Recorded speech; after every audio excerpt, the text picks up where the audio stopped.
The Hollywood Reporter estimated that the film would lose approximately $150 million. Rude. The movie ain't even come out yet. But the production budget for it was $209 million. You are about to enter the courtroom of the Honorable Judge KennieJD. Does she have any movie critic experience? No. Does she have any authority? No. But they gave her a show anyways. The movies are bad. The cases are good. The rulings are final. This is in defense of... I love this. I'm giving very exercise Barbie. Y'all remember that? Or am I showing my age? I vaguely remember it, very vaguely, that it was like a pink VHS tape, and it was like a weird animatronic Barbie was leading you in jazzercise. Was that real, or did I have a fever dream and that just never... That happened. Anyway, I'm working on my fitness. Actually just did. Probably should have took the sweatband off and everything. Whatever. I look cute. Anyway, hi. Hello. And welcome to In Defense of, a More Butter production. I am your host, judge, and jury, because they gave me a gavel, KennieJD. And on this show, we basically just talk about movies that did bad in the box office, bombed at the box office, or got really bad ratings. And I decide whether or not they deserved them. And you guys argue amongst yourselves in the comments. Ayo. So last week we talked about The Mummy. Not The Mummy, but The Mummy. The one with Tom Cruise that no one knew existed. It's a fever dream that just swept by us. Almost a hallucination even. I had never heard of it prior to making that video. And I wish it would have stayed that way, honestly. I know a few people watched the movie after I brought it up. It's bad, right? It's awful. It's pretty terrible. It's a movie that tried to present Tom Cruise as funny, and that was the first mistake it made, because we love a Mission Impossible-esque film, but we don't expect comedic gold from it, and especially not from Tom Cruise, and we were left wanting because of that. Also, I'm not going to say it's me. I just find it very serendipitous that there was quite a bit of discourse about how hot Brendan Fraser was. And I'm just saying, I'm a trendsetter on Twitter. People were like, hear me out. He's kind of fine. I've always known. Have you seen George of the Jungle? He was just oiled up the whole movie. Then again, I'm going to go on a whole tangent right now. Whatever. Y'all along for the ride. Sometimes I sit there and think about if a George of the Jungle or a Tarzan actually existed, he wouldn't be hot, he would stank. And but I like living out this completely implausible world where Brendan Fraser is living like a jungle man, and he's just ripped and clean shaven and oiled up all the time, and knows for some reason to particularly cover his genitals. So thank you for that. What are we talking about this week? So this week we're talking about, I was talking about Barbie earlier. In a weird way, for the next 2 weeks, we're talking about movies that have to do with like kids games, childish games. That was not on purpose and that was not planned, but here we go. So this week we're talking about Battleship. Yeah. That movie from now 10 years ago, time is but a vapor, that had Rihanna in it, and you don't remember anything else about it, if you remember it at all. But before we get into that, feel free to like this video, like us on Spotify, because this is a video podcast. Like us on Spotify, anywhere else you listen to podcasts as well. Run those ratings up so we can get the community to all enjoy what we deliver here. Just nothing but premium content. Me literally going on 12 million tangents just by myself. It's fine. It's what I do for a living at this point. Opening statements. I always OD it. I never... Battleship is a 2012 American military, fiction movie, action-y thing. Also, sci-fi.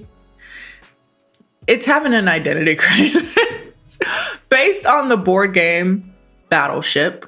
As a side note, my experience with Battleship is very, very limited. I do remember playing it as a child back when I was in that beautiful time where I was like cognizant enough to know how to use a computer, but not a horny teenager yet to look for fan fiction. So everything was innocent. I was just playing Carmen Sandiego and playing games that were already on Windows 95, 2001. I don't remember. Windows. And in this, like, in the programs, you would hit on programs and then it would go up and then it would be like games. And then I would hit on games.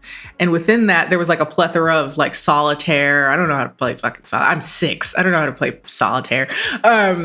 And Battleship. And I would play Battleship occasionally because I just like to watch things explode.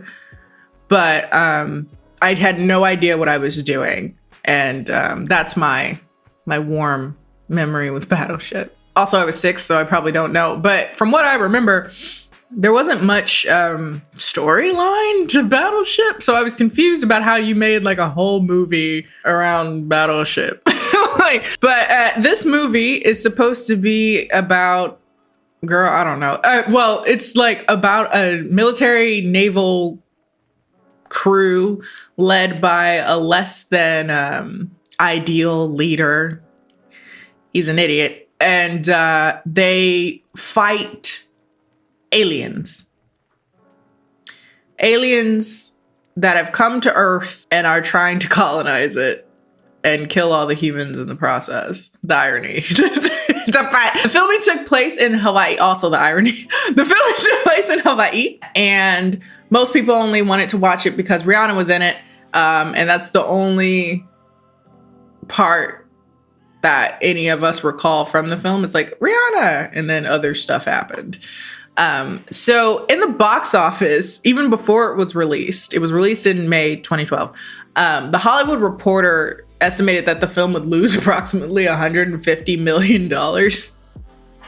Rude. The movie ain't even come out yet. But the production budget for it was $209 million. $209 million. But it did make the money back, but shockingly. It ended up grossing about $65.4 million in the US and Canada, $237.6 million in other territories, for a worldwide total of $303 million. But it just seems like a big bet. Some people live on the edge like that. And you must be if you're like pumping production dollars into films, because you must like the rush. You love the rush of losing $100 million. It's just like, ah. And so as you can see, the film, at least monetarily, did shockingly well, considering nobody thought it would make any money, let alone break even and then some. So the film, I don't know why this shocked me, is a Hasbro film. I didn't even know Hasbro made film. But they've made, they produced Transformers. That makes sense. I don't know why that's shocking to me. Duh, they'd make any movie that's toy adjacent. That makes so much sense. Where did they get selling toys. I was gonna say, where did they get the money for this? Oh, like G.I. Joe and Transformers. They make all the My Little Pony things. I'm on a tangent-y day, but there's a video by Jenny Nicholson who does the whole walkthrough of bronies, BronyCon, like dudes who were really into My Little Pony. And so now whenever I see actual My Little Pony, I have this like tinge of disgust because I know some nerd somewhere wants to fuck it. No! Anyway, back to Battleship. So in comparison to other Hasbro films, it seemed to have fell somewhere in the middle of what is to be expected. It did not as well as Transformers, but better than G.I. Joe, which I haven't seen G.I. Joe in years. It could not have been worse than this movie. In the United States, Battleship grossed $8.8 million on its opening day, with $420,000 from midnight showings alone. And it went on for its debut weekend to gross $25.5 million, finishing in second place behind Marvel's The Avengers. And these are way higher than they should be. Looking at the critic scores on Rotten Tomatoes, it got a 34% on Rotten Tomatoes and a 54 for audience score, 34 for critics. This movie sucked, okay? This movie sucked. It was so boring. I have never been so I'm getting ahead of myself. I've never been so bored watching things explode in my life. That's actually really impressive how it's like boring fireworks. Like, how do you do that? You're at least mystified by all the sounds and the explosions. Trash. I would imagine, though, that a movie like this would be better in theaters. And now that, it's been 10 years, there's nothing to give that experience. So you're just watching something on your flat screen in your apartment explode. And it's like, this isn't carrying it because there's nothing else. It's just explosions. Anywho. Critic consensus is that it may offer energetic escapism for less demanding film goers, but Battleship is too loud, poorly written, and formulaic to justify its expense. There you go. And a lot less fun than its source material. On IMDb, why can't I talk today? It got a 5.8 out of 10. Metacritic 41%. So the consensus is that it's a meh movie. But baby, I hated it. Plot. Shout outs to Background Productions for In Defense Of, because they were like, this is what the movie is about. And there's so many words to just say shit blows up and aliens attack. But I'll whittle it down. Y'all got me reading a lot of words about a movie that's just about explosions. Okay, so the year is 2005, right? And scientists have discovered a planet that they're going to call Planet G, which seems to be inhabitable. And they also believe that possibly there's some aliens out there. So they send out a communications ray to life on Planet G. And that communications ray was built in Oahu. Here we meet Alex Hopper, who is our main character. He is densely unlikable and very annoying. We meet him trying to impress a girl in a bar. The scene is very cringe and very unlikable. I hate it. But the girl's name is Sam, and she is the daughter of Liam Neeson. Well, a Navy admiral named something else, but it's Liam Neeson. Alex's brother is also a commander in the Navy, and he encourages Alex to join the Navy in order to get his life together because he's just a mess. Fast forward, and it's 2012. Sam and Alex are together. Alex is now a lieutenant aboard a naval ship that is going out to sea to do Navy shit. I don't know what they do. Sam is now a physical therapist who helps wounded veterans. So while they're doing naval exercises, here comes some fucking aliens. Again, I wasn't thinking aliens in this movie. I don't know what I was expecting, but I wasn't expecting aliens for this film. So that was very like, whoa, okay. Anyway, the US Navy and Japan end up finding a structure in the water that ends up making like a force field. Basically, they find the aliens, and the aliens create a force field that keeps everybody inside of it. I was about to say a whole bunch of words just to say that they find aliens in the water in Hawaii and they start to fight. In the fight, Japan brings over ships. Does Japan have a navy? Well, they do in this movie. Japan's navy come over and they try to fight the aliens, right? In the process, one of Japan's ships get taken down and a bunch of people on one of the US Navy ships gets killed, including Alex's brother. He dies, but we wouldn't know because they don't treat it like it's a very momentous event. He's just like, okay. And because everyone died, Alex is now first in command and captain of the ship, I guess. And so, and he's an idiot.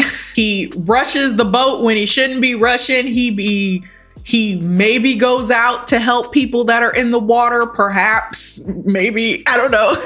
Meanwhile, Sam, his girlfriend, fiance, or whatever, who's a physical therapist, is with a U.S. Army lieutenant who has had both of his legs amputated, and they're on a hike. And while they're there, they meet a scientist who knew that the aliens were coming. The scientist explains that they are communicating to their home planet and they're trying to colonize Earth. I just skimmed over 3 paragraphs that they want me to read. You want to know what it actually was? Boom, pow, things explode. That's it. I'm not gonna. And a lot of money went into it. That's all you need to know. Aliens, the world on fire.